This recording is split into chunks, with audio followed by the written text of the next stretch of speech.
So once again, welcome to another Wellness Wednesday. I already mentioned about that we are recording this, but once again, please submit any questions to info@fixedmedicalgroup.com and we will respond in 24 hours. These recordings are also going to be on our YouTube channel, so please share, rewatch them, or if you do happen to miss a class, you can find them on our YouTube channel. So make sure you hit that subscribe button. Each week, we're going to be covering a new topic. So let's get started. Last week, Sean spoke about his morning routine, and hopefully you were able to implement some of those pearls, and hopefully you've already seen some results, and just keep pushing forward with all his daily tips, as well as all the information that you learn from these Wellness Wednesdays. Tonight, I am speaking about how to eliminate systemic inflammation from your body. But first, we need to understand, why do we need to eliminate inflammation, or what is inflammation? It's very simple. Inflammation is the way the body actually heals, but we kind of demonize it. We have these anti-inflammatory drugs, all these different articles, research. Inflammation is the bad guy. What the truth is that inflammation is both bad and good. We have acute inflammation, which you can see on the left side of your screen.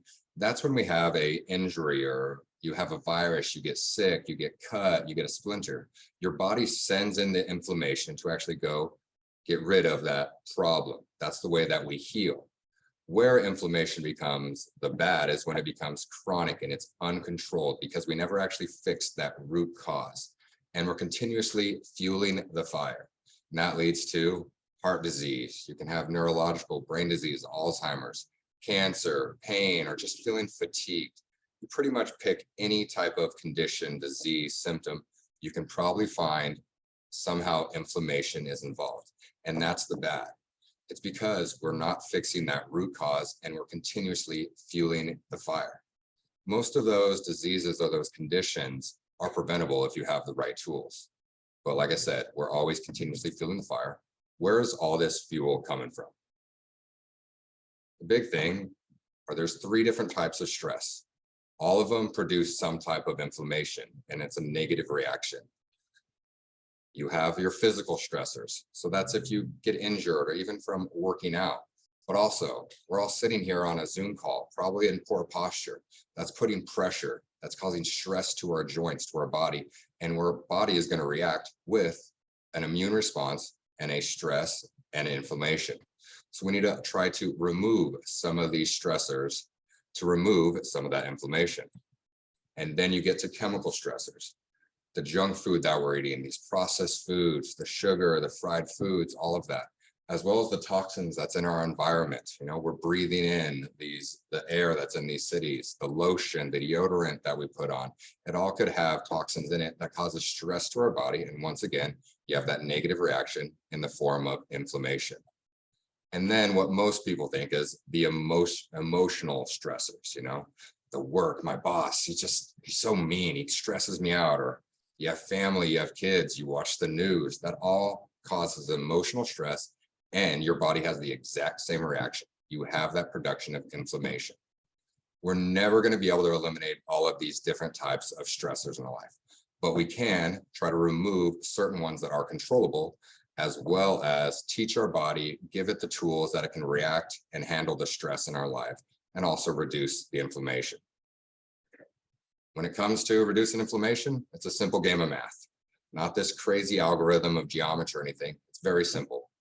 We must subtract as much of the bad as we can, and then you add in some of the immune boosting systems into your life to boost up that immune system, to allow it to actually be able to reduce inflammation, to detox from that. And that's what we're going to be covering right now. We're going to break it down just in that simple math. First up is subtraction. Okay, like I said, we're going to try to remove as much of the stressors that we can. One of the big ones is fried food and sugar. Okay, just fried food creates an inflammatory response for a whole 2 days, 48 hours. To put that into perspective, a cigarette that we have demonized, that's very bad for us, we know that, but it only creates an inflammatory response for 4 to 8 hours. So that fried food will inflame your body for 2 days, while a cigarette just does it for a few hours. Both are bad, but I just wanted you to understand that, to have that in your kind of perceptualized in your brain. All this inflammation is bad for us. So inflammation is our body's response to foreign invaders. When we fry food or we eat that fried food, it's not natural to our body, and our body doesn't know how to handle it. And therefore it attacks itself in an autoimmune reaction, which produces that inflammation. Okay. Not only does fried food cause a inflammatory response by itself, but usually it's associated with other bad things like sugar, like processed carbohydrates or oils or trans fats. So that one fried food can have a huge inflammatory response.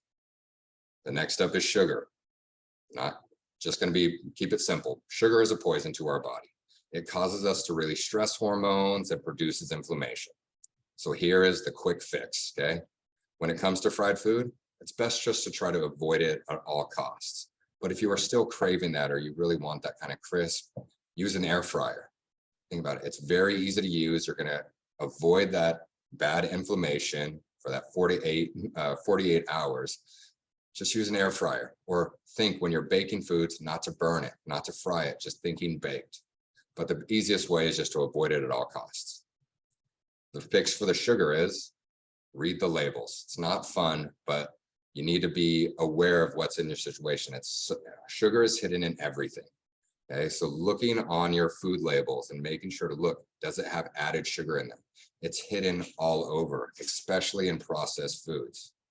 Okay, I was in Idaho a few weeks ago, and we're at an Airbnb, and I happened to look at a salt bottle, just plain salt, but it actually had added sugar. Why would they do that? It's hidden in there because they are trying to, it's addictive. It makes us want more. So you just need to be aware of it when it comes to sugar. So read the labels and stay away from those processed foods, and look at that label, make sure it doesn't have added sugar. The next thing that we need to subtract is alcohol, okay? Alcohol has a very big effect on our immunity and inflammation. It induces like an intestinal inflammatory response through a bunch of processes. And overall, it's killing us, okay? It's poison. It affects your brain, it affects your liver, it affects your whole body. The big fix for it is to reserve alcohol for those special occasions, okay? What it was originally made for. But we've so normalized what alcohol is with our body. It's a part of our daily life, or even, multiple times per week. We think about it, happy hours, late nights with friends, post-work drinks. Oh, we have Sunday brunches, we're watching sports. We need to start thinking about alcohol as a reward on those special occasions if you are going to drink at all. It's not just another Wednesday night after Wellness Wednesday that you want to pop a bottle of wine. Reserve them for those special occasions, or best of all, is just avoid alcohol at all times. Okay. The next thing, when it comes to alcohol, if you are going to drink it, make sure you're prepared. Drink a lot of water beforehand, and then you can even supplement with it's called chlorella and spirulina. You can buy it on Amazon and most health foods. It's this natural plant-based little pills or even powders that is going to help your body detox from the poison, aka alcohol. And also with that water and the electrolytes, it's going to supply to help your dehydrated body from the alcohol poisoning.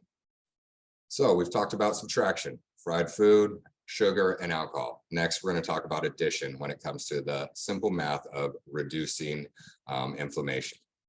Okay.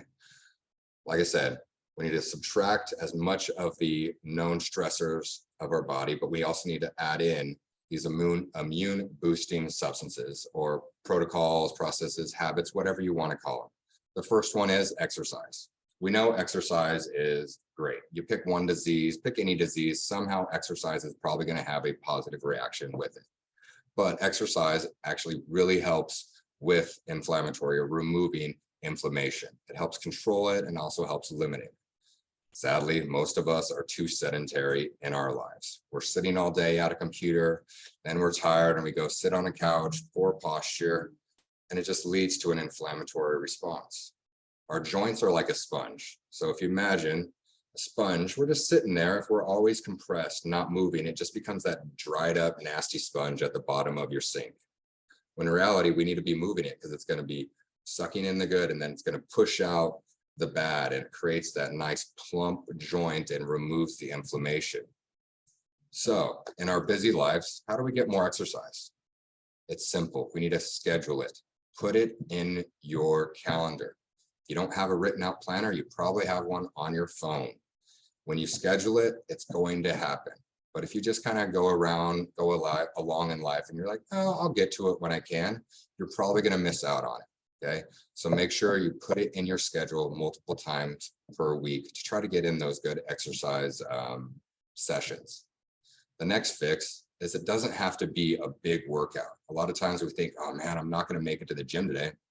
Yes, I'm not going to exercise. No, you can break up the day in small, little consistent movements. You know, if I'm sitting at my computer watching, I can set an alarm on my phone for every 45 minutes. I'm going to get up. I'm going to do some jumpy jacks, maybe some push-ups, air squats, or even just going for a 5-minute walk around the building or around the house. It's those little things that you're going to keep moving that becomes consistent, and it's going to help reduce and eliminate the inflammation.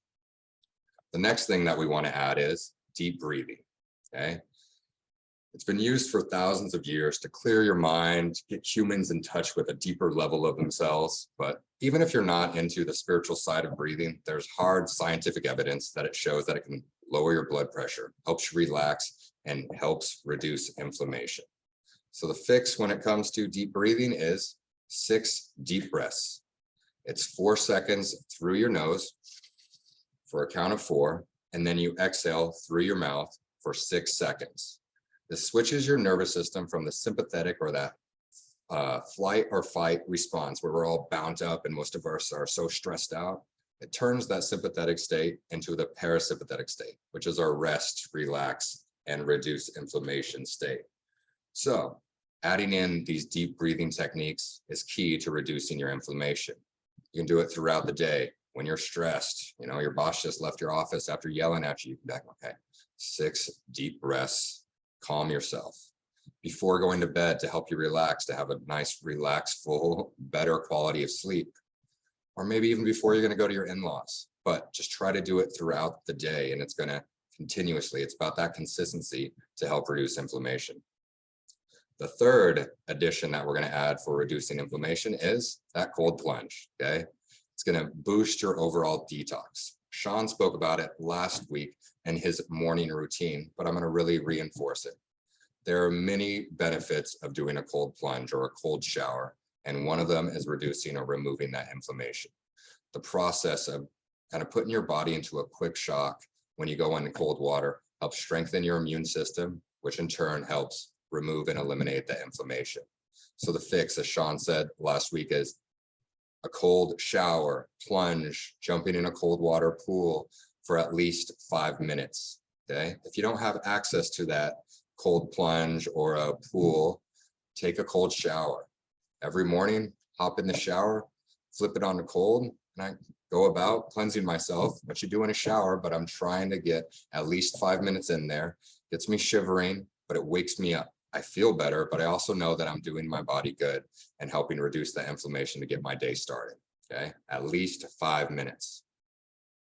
We're going to summarize it. Remember, it's quick, simple math. Subtract.